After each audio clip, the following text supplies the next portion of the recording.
부분들의 그 관점을 가지시고 향후에 무슨 활동을 할까? 저는 사실은 이제 아까 뭐 전승민 선생님 얘기하셨지만 그 화성개법이 굉장히 중요한 지역이기 때문에 그 시민들이 그 가치를 좀 알게 하는 활동들을 많이 했으면 좋겠다고 생각을 해서 저희가 기아 같은 경우는 그 제안도 했어요. 거기 지금 평화공원 있는데 평화공원 내 시설물들이 잘 활용이 되는지 모르겠는데 그 시설 내 활용을 습지 교육장으로 좀 활용을 많이 했으면 좋겠다. 거기가 딱 겹쳐있기 때문에 지금 저희가 영국 가서도 봤을 때 영국이나 지금 와데네 저희도 많이 가보셨을 텐데 와데네 같은 데 가보면 그 2차 세계대전 때 했던 유적지들을 박물관이나 갯벌박물관 이런 걸로 많이 바꿉니다. 덴마크 같은 경우도 굉장히 유명한 박물관인데 거기도 옛날에 그 2차 세계대전 때 독일군을 막기 위해서 만들었던 포대 이런 거를 박물관으로 바꿔가지고 평화와 환경 이런 거에 대한 미래에 대한 교육을 하거든요. 근데 저희가 볼 때는 영국도 비슷한 걸 하더라고요. 영국도 이번에 가보니까 갯벌 안에 있는 그 독일군을 막기 했던 포대 이런 전쟁 어떤 이런 부분들을 갯벌하고 같이 연관해서 설명을 많이 하는데 우리나라에서 가장 그런 거에 상징적인 곳이 또 화성이니까 제가 철새들 먹이를 좀 두게 하는 것들 이런 것들도 저희가 그러니까 수산물 중에서도 바지락 같은 것들 이런 것들이나 뭐 이렇게 춘천 같은 경우 일부 철새에게 위협이 되는 건창망 같은 걸 걷어내는 활동들도 생태계 서비스 지불제 차원에서 지원하는 방안도 저희가 지금 검토를 하고 있기 때문에 여러 가지 새로운 사업들 많이 할 수 있는 이런 기회다라는 부분들을 설명해 드리고 싶습니다. 네, 이상. 자연유산은 혼합 유산은 약간 아래지만 그러나 세계 최고의 브랜드가 세계유산이라는 거 그걸 얻는데 제가 망설여야 되는 이유조차 잘 모르겠습니다. 다음은 이어서 이해나 국가유산청 세계유산 정책과장님께서 의견을 발표해 주시겠습니다. 네, 안녕하십니까. 저는 국가유산청 세계유산 정책과장 이해나라고 합니다. 먼저 이렇게 좋은 자리를 마련해 주신 송옥주 의원님 감사드리고 관계자 여러분들께 다 감사드립니다. 사실 앞서서 발제에서도 이미 뭐 세계유산의 중요성, 뭐 세계유산이 되면 이렇게 얼마나 이 브랜드적인 가치가 또 제고될 수 있는지 이런 부분들에 대해서 많이 말씀을 주셔서 저는 이제 그 부분보다는 아마 좀 많이 걱정하시는 이제 우려가 이제 저희 청에 대해서 좀 있으실 것 같아요. 왜냐하면 이제 저희가 보면 아무래도 이게 이제 저희가 지금은 이름이 국가유산청으로 바뀌었지만 원래 이제 문화재청이라는 이름일 때 뭐 문화재에 대한 어떤 규제 이제 세계유산이 되면 좋기도 하지만 또 새로운 뭔가가 생기는 거 아닌가, 새로운 규제가 또 생기는 거 아닌가. 사실 저희도 지역 설명회나 이런 걸 좀 다니다 보면 또 지자체 장분들을 만나서 이렇게 얘기를 하다 보면 그런 우려들을 사실 굉장히 많이 하십니다. 근데 그 체계를 지금 해양수산부가 이제 습지보전법이라는 좋은 법률을 가지고 이미 이제 보호관리 체계를 하고 있기 때문에 아까 이제 과장님 말씀하신 것처럼 추가적으로 세계유산이 근데 지금 같은 경우에는 이미 2026년까지 우리가 등재를 그러니까 신청서를 25년에 내서 26년에 등재를 해야 된다는 게 이미 지난 2021년 세계유산위원회에서 결정이 된 사안입니다. 그렇기 때문에 사실 이렇게 좋은 기회가 없는 거죠. 왜냐하면 이미 기한이 26년에는 우리가 어찌되든지 간에 이제 등재를 올려야 되는 상황인 것이고 거기에 더 유리한 것이 저희가 작년에 세계유산위원국이라는 게 됐습니다. 근데 위원국은 195개 협약 가입국 중에 21개국만 가질 수 있는 발언권이 있고 어떤 투표권이 있고 그 위원회에서 우리의 영향력을 행사할 수 있는 그런 국가라고 보시면 되는데요. 우리가 이제 2023년부터 2027년까지 이 위원국을 수임을 하게 됩니다. 근데 마침 이 갯벌이 2026년에 또 등재가 예정이 되어 있기 때문에 사실 저희는 지금 최선을 다해서 그러니까 현재까지 지금 2단계로 확장 등재에 참여해 주신 지자체가 여수, 고흥, 무안 이렇게 이제 3개 지자체가 있습니다. 뭐 우리 지자체에서도 오늘 오셨고 그래서 많은 분들이 또 궁금하신 사안들이 있으시면 질문을 주시고 그런 것들에 대해서 좀 많이 해소할 수 있는 그런 자리가 됐으면 좋겠습니다. 이상입니다. 예, 감사합니다. 여러분들이 우리가 이제 과거 히스토리 중에 몇 가지가 있는데 사실 최초의 저기 세계유산 추진할 때는 문화재청에서 문화재보호법을 적용하라. 그렇지 않으면 못하겠다. 그래서 저희들이 안 해요. 제가 포기를 해버렸어요. 그 바람에 사실 한 9년 정도가 늦어진 겁니다.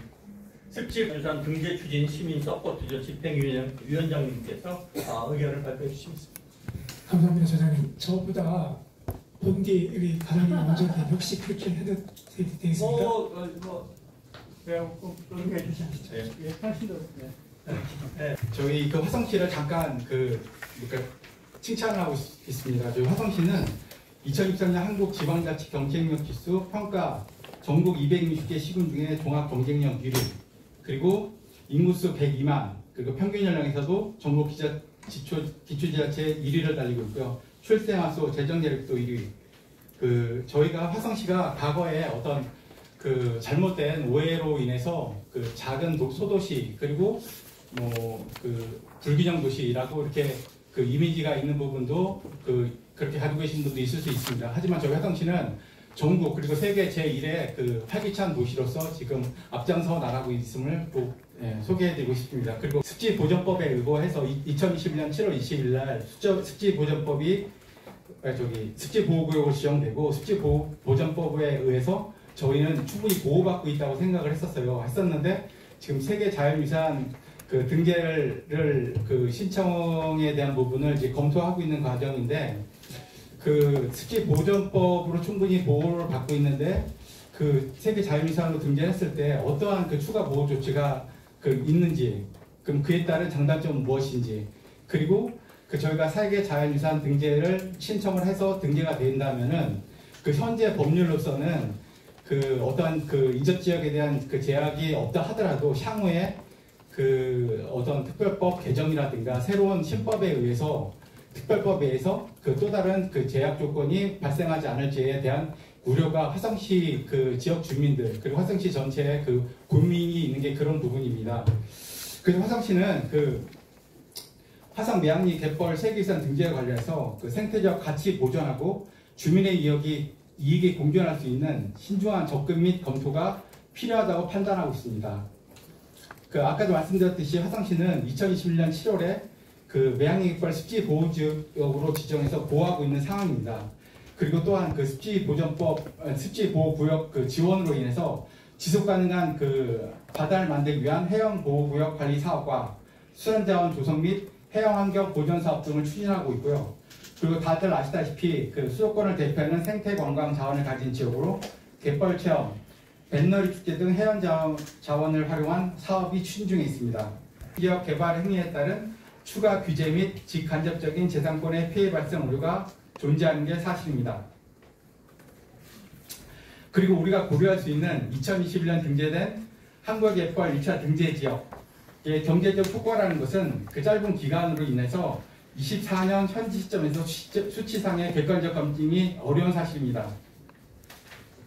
그리고 또한 세계유산 등재 시에 해당 지역은 기존 보호지역 적용 법률 및 규제사항에 대한 변동과 신설은 없으나 개발 행위에 대한 추가 협의, 검토, 행정 절차의 가능성이 존재하고 있고요. 만약 한국의 갯벌이 향후 국가자연유산으로 지정이 된다면 역사문화환경 보존지역의 범위가 외곽 경계로부터 500m로 정해질 뿐만 아니라 구역별로 제한사항을 줄 수 있어서 범위가 500m 이상으로 확장될 수 있습니다. 또한 세계유산 완충구역의 경우 건축행위 등에 관한 허용 기준의 일반 원칙 준용 가능성이 있습니다. 화성시 매양리 갯벌 세계유산 등재는 효과 규제에 대한 명확한 사실 검증과 공식적인 확인에 따라 주민에게 정확한 정보 제공 후 지역 전체 주민의 동의를 통해 추진하는 것이 중요하다는 것입니다. 저희 화성시는 환경 보존과 그리고 주민의 이익을 항상 고려해서 신중하게 접근토록 하겠습니다. 이상입니다.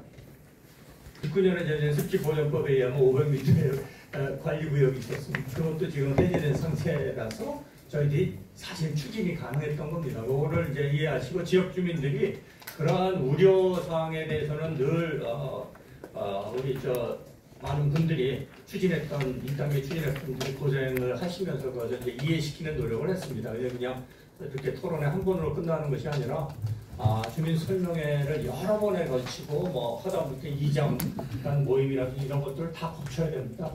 지금 시간이 별로 없어서 지금 좀 빠르게 서두르는데, 그러나 신청서 를 내고 나서도 그런 과정을 지속적으로 심사하는 과정에서 지속적으로 하니까 그런 것들은 전부 아마 해결이 될 거라고 생각합니다. 오늘 정한철 네, 고맙습니다.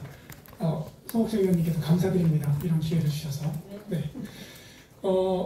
앞서 발제하신 두 분의 말씀과 또 두 분의 과장님 말씀, 또 우리 정상호 과장님 말씀까지 잘 들어서 뭘 얘기할까 지금 좀 고민하고 있는데요. 제가 쓴 글은 급하게 요구가 돼서 뭐 쭉 쓰긴 했습니다만 몇 가지만 좀 강조하는 걸로 가름하겠습니다. 네, 일단 우리 정상호 과장님께서 화성시의 입장들을 잘 말씀해 주셨고 환경의 보전과 생태적 보전과 지역 주민의 이익의 공존이라는 말씀을 두어 번 강조하셨어요.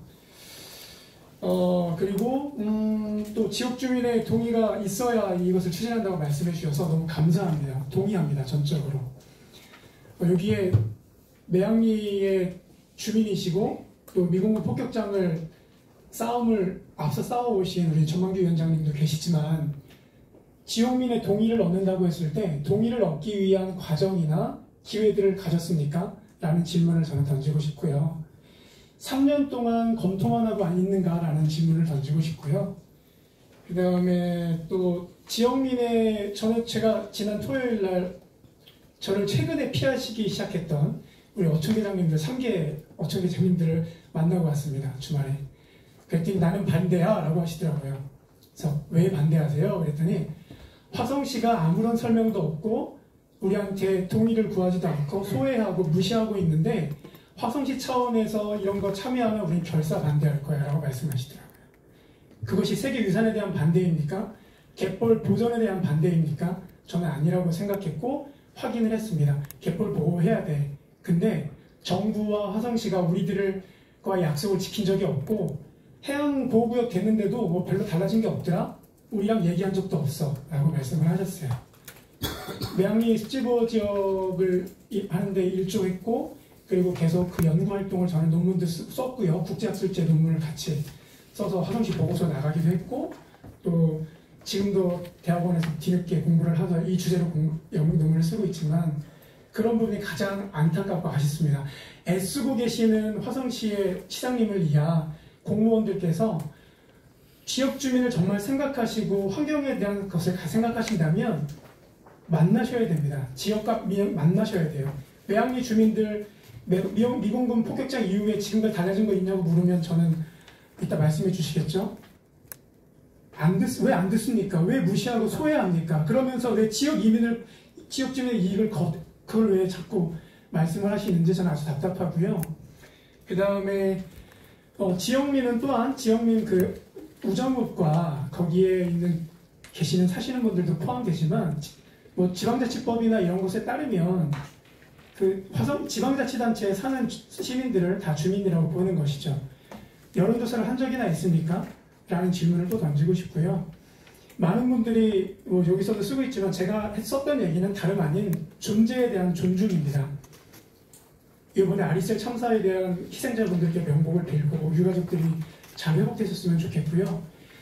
이주민이나 여성 혹은 소수자들에 대한 환대나 존중이 부족한 게 현실이고 그것을 조금 더 확대하면 사람 외의 자연, 사람 외의 동물인 갯벌 속에 사는 생명들이나 우리가 먹고 즐기는 모든 음식들은 먹이들은 다 먹거리들은 생명에서 온 거죠. 그런 생명에 대한 갯벌 속에 사는 존재에 대한 존중이 없으니까 그런 것들을 생각해 주셨으면 좋겠어요. 그들의 목소리는 들리지 않고 환경영향평가나 어떤 입지 선정을 할 때 어떤 보호구역이나 개발 사업을 할 때 고려되지 않잖아요. 그런 것들이 고려되는 화성시였으면 정말 좋겠습니다. 국가 경쟁력 1위 했다고요? 너무 좋죠. 돈이 많아서 인구가 많아져서 젊어서 1위가 되고 있습니다. 정말 살기 좋은 도시였으면 좋겠습니다. 존재들이 존중되고 지구를 여행하는 목숨을 걸고 열흘 동안 먹지도 자지도 쉬지도 않고 날아오는 새들의 그 신비와 엄마 아빠가 먼저 떠나고 알래스카에서 태어난 새들이 지구의 자기장을 감지하면서 뉴질랜드로 날아가는 그 신비들이나 과학자들도 풀지 못하는 그 놀라운 이야기들을 매양리 미공군 폭격장의 아픔과 주민들의 생태와 평화와 다 같이 어우러져서 스토리를 만들고 생태 관광을 이루면 매양리뿐 아니라 궁평리, 백리리, 송교리, 제불이 뭐 매화리, 뭐 전공리 이어질 거 없이 신화도 마찬가지죠. 화성의 갯벌과 경기만의 갯벌, 한국의 갯벌 다 같이 지킬 수 있었으면 좋겠고요. 네, 만나서 반갑습니다. 중요한 얘기들은 앞에서 다 하셔가지고 제가 큰 할 얘기는 없는데 조금 전에 정한철 위원장님이 약간 흥분하셔가지고 얘기를 하는데 많이 와닿는 게 있습니다. 그러나 저는 정한철 위원장님과 과장님 같이 다니시면 되지 않냐 이런 의견을 드리고 있어요. 왜 같이 안 가시냐. 제가 아까 36개 해양보호구역 중에 11개가 제가 연구 책임자로 보호지역을 지정했고요. 그 중에 나머지 또 5개 중에서도 제가 초반부에 밑바닥은 뭐를 얘기하냐면 제가 그때 그 연구 책임자일 때 우리 신정 과장님이 사무관이셨어요. 그래서 두 분이 기차 타고 이렇게 내려가요. 저기 목포로. 그럼 전화가 와요. 너네 이 새끼들 오면 다리 몽둥이 부러뜨려. 오지 마. 저는 세계 1위가 되었을 때 제일 먼저 해야 될 일이 화성에 자연이 보호할 자연이 어디가 남아있는가. 그거 딱 정해놓고 나머지를 개발을 그 세계 1위에 맞게 이렇게 해야 되는데 좋은 수치이긴 하지만 가까이서 보는 저로서는 허점이 너무 많습니다. 연개발도 되어 있고 막 아무 산이나 다 공장들이 들어가 있고 그러려면 당장인데 그럴 때 해수부가 와서 조금 보태줄게 이러면 그게 굉장히 좋은 거거든요. 왜냐하면 민간이 하려고 하는데 그리고 아까 거기에 화성에는 기아 자동차 있죠. 삼성이 있으니까 사실 보호적 이름 갈 때 기업이 그 새로운 사업들을 해서 그러면 저 주민들은 그래도 반대하실 거예요. 왜냐하면 그동안 서러움과 아픔이 좀 많으셔서. 그러나 그렇게 설득하면 사실 제가 보호지역을 한 20군데 다니고 그중에 11군데 지정했지만 설득 안 되는 주민들이 없어요. 진정성으로 가서 다들 겁을 내서 그런데 저는 지금도 그 보호지역 되는 벌교 같은 데 가면 장어탕 끓여줍니다. 주민들이 고맙다고 우리 갯벌 지켜줘서. 관광 잘 되고 있다고 가보면 뭐 이렇게 실제 잘 되고 있는 사이트는 잘 찾아보기 힘든 뭐 그런 상태였던 것들이 기억이 납니다. 그래서 이 와덴에 다녀오면서 기사를 쓰면서 정말 너무 부럽다. 한국에도 이런 사이트들이 많이 지역들이 생겨났으면 좋겠다. 그런 생각들을 했던 기억이 나는데 그러고서 몇 년이 지나면서 신안군은 굉장히 넓은 지역을 이제 고경남 전 과장님께서 소개해 주신 대로 해서 세계 자연유산에 등재가 되고 또 그 서남 해안이 이런 식으로 오늘 이제 이 토론에 오면서도 저는 굉장히 기쁜 마음으로 왔는데요. 이렇게 화성군을 중심으로 한 2차 등재 지역들. 그래서 이제 좌장님께서 말씀을 하신 와데네처럼 쭉 이어지는 빈틈이 없이 쭉 이어지는 어떤 이 서남해안 유네스코 세계 자연유산으로서의 GETBO의 고유명사인 갯벌이 될 그런 과정들을 밟아 나가는 거에 대해서 전반적으로 굉장히 좀 반갑게 생각을 하고 있습니다. 근데 이제 국가유산청 전 이름이었던 문화재청장 하셨던 분이나 아니면 뭐 이화여대 어느 교수님이나 이런 분들이 아는 만큼 보인다, 뭐 알면 사랑하게 된다 이런 얘기들을 하시잖아요. 저는 거기에 굉장히 공감을 하고요. 주민들이 갯벌의 가치를 알고 갯벌이 자연유산으로서의 가치뿐만이 아니라 내 삶에도 엄청난 긍정적인 영향을 준다는 걸 알게 되면 주민들이 알고 사랑하게 되고 그걸 알면 사랑하게 되고 지키게 됩니다. 저는 그 부분들을 행정에서 주민들에게 알게 하고 사랑하게 하는 작업을 좀 더 아주 적극적으로 과감하게 좀 해주셨으면 좋겠다 그런 주문을 드립니다. 이상입니다. 네, 감사합니다.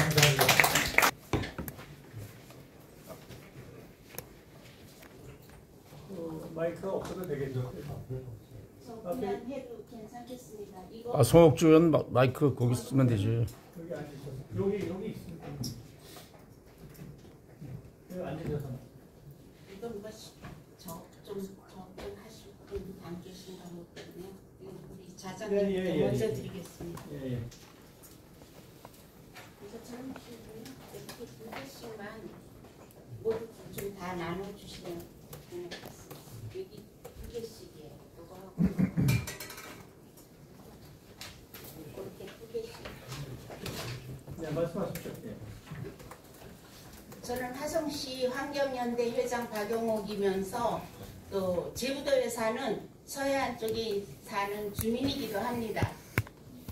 아까 제가 이거를 읽기 전에 정한철 우리 정한철님한테 말씀을 드렸는데요. 제가 그 어민들을 만나본 거는 정반대였어요. 아까 말씀하시는데 왜 저렇게 말씀을 하시지? 저 그런 생각을 했는데 그분들을 제가 환경연대 회장입니다. 좀 만나보자고 했을 때 저를 2시간 반 동안을 앉혀놨어요. 안 왔어요. 그래서 왜 이렇게 안 오느냐고 계속 전화를 했던 거예요. 그랬더니 환경 쪽에서 나왔으면 안 만난다고 이야기를 하더라고요. 그래서 왜 그러느냐고 물어봤어요. 그랬더니 그 갯벌 그거 유네스코에 등재하는 거 우리는 반대하는데 그거를 화성시에서 이미 등재가 저걸 대해서 보호구역으로 되어 있기 때문에 만날 필요가 없다는 거예요. 그래서 저는 그거 반대하기 위해서 의견을 들어보러 왔습니다. 저는 환경연대에서 나왔습니다 하고 이야기를 하니까 2시간 반을 나를 기다리게 하던 사람들이 10분 만에 달려왔어요. 그분들은 틀림없이 저한테는 반대한다고 이야기를 했어요. 그리고 오늘 아마 좀 함께 왔었으면 좋았을 건데 그분들 지금 외국 가셔서 5일날 돌아옵니다. 그래서 제가 혼자 왔습니다. 그리고 잠깐 제가 여기 이거 어제 제가 화성시청 민원실에 정식으로 민원으로 제출을 했는데 보셨습니까? 혹시 과장님? 네, 봤습니다. 보고 오셨어요? 네, 봤습니다. 네. 우리 저기가 보니까 시간이 10분으로 네, 있어서 그래서 읽는 거는 나눠주신 분들이 읽을 수 있도록 예, 읽으시고 말씀을 좀 해주십시오. 예. 저희들은 반대합니다. 왜 그런가 하면 공룡말 하석지에 840만 평이라는 걸 지금 보호구역으로 이미 정해져 있어요. 거기에 관광객이 오면 얼마나 옵니까? 거기 그 유네스코에 등재를 하면 우리가 개발을 하고 싶을 때는 아무튼 개발을 할 수가 없어요. 그러면은 왜 서해안지 서부 쪽에만 계속 이런 거를 그렇게 수백만 평씩 이렇게 규제를 하려고 하는지는 이해를 할 수가 없어요. 동부 쪽엔 어마어마하게 많은 발전을 하고 그래서 서부 쪽에는 사실 주민들이 굉장히 속상해하고 있는 거거든요. 그런데 그거 수백만 평씩 그냥 무조건 그렇게 자꾸 그렇게 등재를 하고 그렇게 해서 개발도 못하게 하면은 자꾸 낙후되죠. 그래서 수도권이 가까운 화성시의 서부권역에 이렇게 자꾸 막아놓고 이렇게 하는 것 저희들은 반대합니다. 많은 주민들이 반대합니다. 그리고 저도 몰랐어요. 이렇게 등재시킨다고 하는 거. 그냥 화성시에서 보호구역으로 대거를 했나 보다. 아, 그러면 좋지. 그렇게 생각을 했어요. 그랬는데 유네스코에다 등재를 또 하면 그게 우리 땅입니까? 세계 땅이지. 그리고 또 저는 또 한편 이야기하고 싶은 게 새들이 많이 없어요. 저희들이 1월 달에 한 번, 12월 달에 한 번, 2월 며칠인가 또 한 번, 2번을 벽시를 가만히째로 갔다가 그 철새들 그 모이가 없어서 드론으로 해가지고 뿌려주고 해준 적이 있습니다. 올해만 해도 그런 겨울에 그렇게 했어요. 그랬는데 그전에는 철새들이 많았어요. 5분의 1도 안 됩니다. 아, 겨울에는 먹을 게 없구나. 그래서 그거 뿌려주고 그렇게 하고 왔는데, 아니 그냥 자연은 그냥 난 놔두면 된다고 생각을 합니다.